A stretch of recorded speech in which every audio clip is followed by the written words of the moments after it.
چاہے کوئی کافر ہو، چاہے کوئی ایتھیسٹ ہو، چاہے کوئی مشرک ہو، منافق ہو، مسلم ہو، مومن ہو، محسن ہو، جس طرح کا بھی انسان ہے، اللہ نے چاہے وہ مستحق ہے یا نہیں ہے، اس کے باوجود بھی اللہ اپنی رحمت سے ان تمام لوگوں کو ایک خاص حصہ ضرور عطا کرتا ہے۔ ان 100 گھروں میں سے 99 گھر جو ہیں وہ کفار کے ہیں اور ایک گھر ایک مسلمان کا ہے۔ تو اللہ جب سورج کو نکلنے کا حکم دیتا ہے تو اللہ یہ نہیں کہتا کہ دیکھو یہ 99 لوگ جو ہیں یہ تو میرا کلمہ ہی نہیں پڑھتے، تو ان کے اوپر روشنی مت کرنا، یہ ایک گھر ہے ایک مسلمان کا گھر ہے، صرف اس پہ روشنی کرنا۔ اللہ نے اس قسم کی کوئی بھی تفریق نہیں رکھی انسانوں کے معاملے میں۔ کیا ہے، اللہ نے سب کو آزاد چھوڑا ہوا ہے۔ اب تمہارا اپنا ڈیسیژن ہے، تم نے مسلمان ہونا ہے، کافر رہنا ہے، مشرک بننا ہے، منافق بننا ہے، ایتھیسٹ بننا ہے، آپ کی اپنی چوائس ہے۔ اللہ کسی کو زبردستی باؤنڈ نہیں کرتا، اور نہ ہی اس بنیاد کے اوپر اللہ ضروریات کو جو ہے وہ روکتا ہے۔ اللہ اکبر، جزاک اللہ خیرا کثیرا۔ بڑے ہی اچھے انداز میں آپ نے رحمت کی تعریف کی اور اس کی حدود کے بارے میں بتایا۔ تو اب ایک سوال پیدا ہو رہا ہے ذہن میں کہ یہ جو اللہ سبحانہ وتعالیٰ کی رحمت ہے اور اس کی جو حدود کے بارے میں آپ نے بتایا، تو اس رحمت کے مستحق کون ہوگا؟ یعنی وہ کون لوگ ہوں گے؟ کیا ہر انسان ہوگا اس رحمت کے مستحق؟ دیکھیے، جو لفظ مستحق ہے نا، اس کو اگر ہم عام طریقے سے سمجھیں، ہم ویسے استعمال تو بہت زیادہ کرتے ہیں مستحق، لیکن ہمیں کئی دفعہ سمجھ نہیں آتا کہ اس کا معنی کیا ہے۔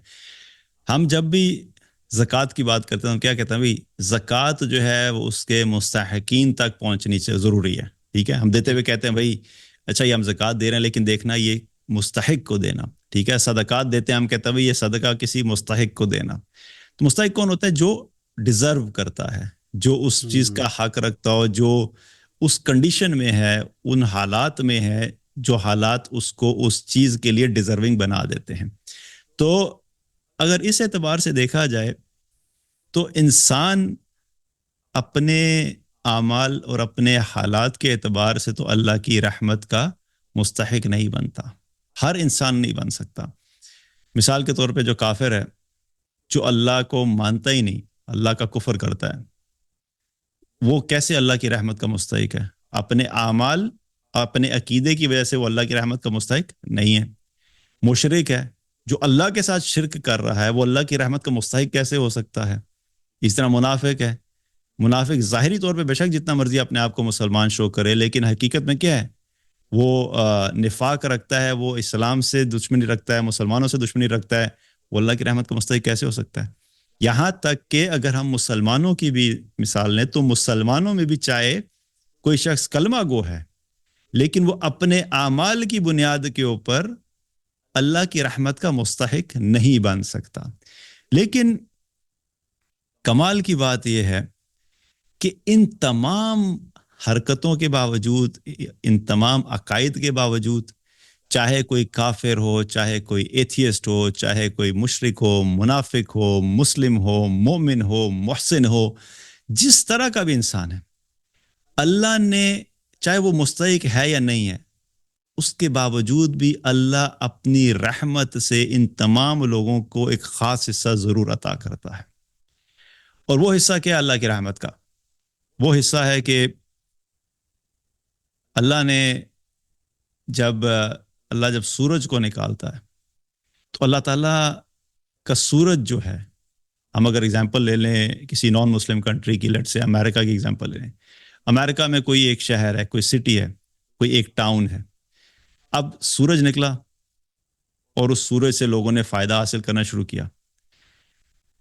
شدید سردی کی کیفیت ہے، سورج نکلا تو سردی میں سورج جو ہے بڑا اچھا لگتا ہے، اس کی روشنی بڑی اچھی لگتی ہے، ہر انسان چاہتا ہے کہ اس سن لائٹ کو انجوائے کیا جائے، اس سے فائدہ حاصل کیا جائے۔ اب وہ ایک ٹاؤن ہے اور اس میں 100 گھر ہیں، ان 100 گھروں میں سے 99 گھر جو ہیں وہ کفار کے ہیں اور ایک گھر ایک مسلمان کا ہے۔ تو اللہ جب سورج کو نکلنے کا حکم دیتا ہے تو اللہ یہ نہیں کہتا کہ دیکھو یہ 99 لوگ جو ہیں یہ تو میرا کلمہ ہی نہیں پڑھتے، تو ان کے اوپر روشنی مت کرنا، یہ ایک گھر ہے ایک مسلمان کا گھر ہے، صرف اس پہ روشنی کرنا۔ اللہ نے اس قسم کی کوئی بھی تفریق نہیں رکھی انسانوں کے معاملے میں. یہ اللہ کی رحمت ہے کہ اللہ نے جو اسباب زندگی دیے ہیں جن سے انسان فائدہ حاصل کرتے ہیں, اللہ نے وہ تمام انسانوں کے لیے یکساں رکھے ہوئے ہیں. فروٹ کھانا ہے تو کافر بھی کھائے گا, مسلم بھی کھائے گا, مشرک بھی کھائے گا. گوشت کھانا ہے سب کے لیے اویلیبل ہے, سبزیاں کھانی ہے سب کے لیے اویلیبل ہے. آکسیجن اللہ نے سب کے لیے پرووائڈ کی ہوئی ہے. بارش جب اللہ بھیجتا ہے سب کے لیے بھیجتا ہے. کھانے کا انتظام سب کے لیے ہے.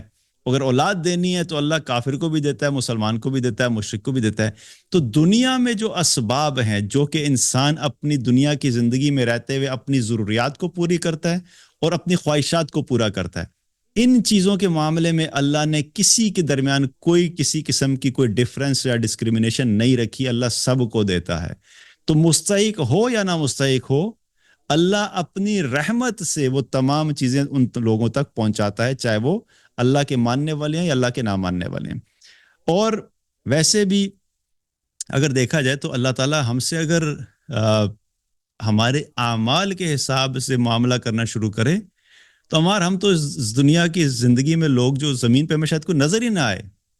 میرا خیال ہے آٹے میں جو نمک کے برابر کچھ لوگ رہ جائیں اس زمین کے, اور باقی سارے کے سارے برباد ہو جائیں. اگر اعمال کو بیس بناتے ہوئے اللہ تعالیٰ ہمیں اسباب زندگی جو عطا کرے. اگر اللہ یہ شرط رکھ لے کہ جو ہے وہ کھانا جو ہے صرف اس شخص کو ملے گا جو 5 وقت کی نماز پڑھے گا, تو تم سوچو کہ دنیا میں اتنے اربوں لوگوں میں سے تو بہت سے لوگ ہیں جو اللہ کو مانتے ہی نہیں. اور پھر باقیوں کا کیا کہنا. مسلمانوں کے اگر حالات دیکھا جائے تو جو 2.5 ارب کے قریب مسلمان ہیں ان میں سے بھی اکثریت نماز ہی نہیں پڑھتی. 5 پڑھنے والے تو میں کہتا ہوں کہ کوئی 2-4% ہی ہوں گے جو 5 پوری پڑھ لیتے ہیں, ورنہ اکثریت مسلمانوں کی تو نہیں پڑھتی نہیں. تو اگر صرف یہ شرط رکھ دی جائے کہ جو 5 وقت کی نماز پڑھے گا اس کو کھانا ملے گا, تو 2 دن بعد یہ دنیا سے بہت سے لوگ جو وہ ختم ہو جائیں گے, کیونکہ دنیا ساری خالی ہو جائے گی. لیکن اللہ نے کیا کیا, اللہ نے اعمال اور عقیدے کو بنیاد نہیں بنایا. اللہ نے کہا ٹھیک ہے کوئی بات نہیں, یہ ویسے بھی دنیا کیا ہے, دارالامتحان ہے. یہاں پہ تو میں تم میں سے کسی سے کوئی سوال نہیں کروں گا, میں کسی سے نہیں پوچھوں گا کہ مجھے بتاؤ کہ تمہارا مقصد زندگی کیا ہے. اللہ نے قرآن اور حدیث کے ذریعے سے وہ ساری باتیں ہم تک پہنچا دیں, لیکن اس کے بعد کیا ہے, اللہ نے سب کو آزاد چھوڑا ہوا ہے.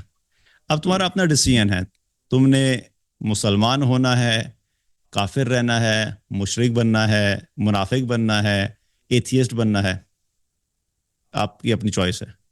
اللہ کسی کو زبردستی باؤنڈ نہیں کرتا, اور نہ ہی اس بنیاد کے اوپر اللہ ضروریات کو جو ہے وہ روکتا ہے.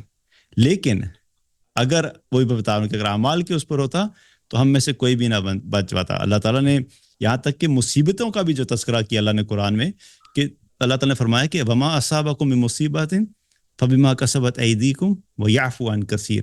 تم پہ جو بھی مصیبتیں آتی ہیں وہ تمہارے اپنے ہاتھوں کی کمائی ہوتی ہے, اور اللہ تو بہت ساری ویسے ہی معاف کر دیتا ہے.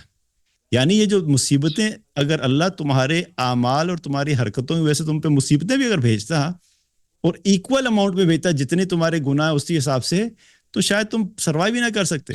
اللہ کہہ رہا ہے کہ بہت سی تمہیں پہلے ویسے تمہاری معاف کر دیتا ہوں, یہ جو تھوڑی بہت رہ جاتی ہیں نا تمہاری غلطیاں, تمہارے گناہ کوتاہیاں, یہ ان کے بدلے میں تھوڑی سی مصیبت تمہیں بھیجتا ہوں, میں سارے اعمال کے بدلے میں نہیں بھیجتا.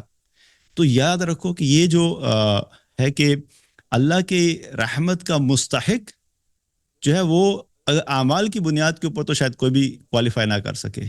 یہ اللہ کی رحمت ہے کہ اللہ اپنی رحمت سے ہمارے اسباب زندگی کو جو ہے وہ ہمیں عطا کرتا رہا, اور اللہ کی رحمت نے ہمیں ڈھانپا ہوا ہے تبھی ہم سروائیو کر رہے ہیں, ورنہ ہم اپنے اعمال کی بنیاد کے اوپر مستحق نہیں بن سکتے تھے.